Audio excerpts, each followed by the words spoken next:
Assalamualaikum. Hello, a very good day to everyone. My name is Zulaika binti Zailani. So this is a brief video of me answering a question regarding the introduction of fluid mechanics.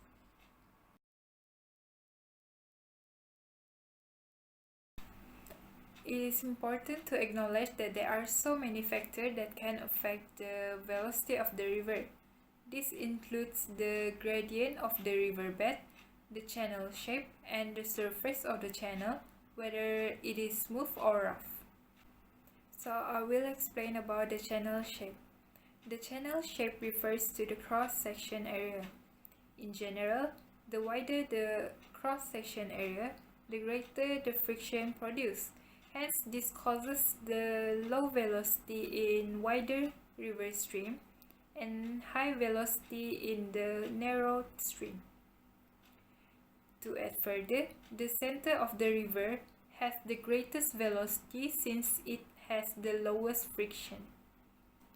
Channel roughness can also affect the river velocity. Smooth channel contains fewer pebbles and rocks.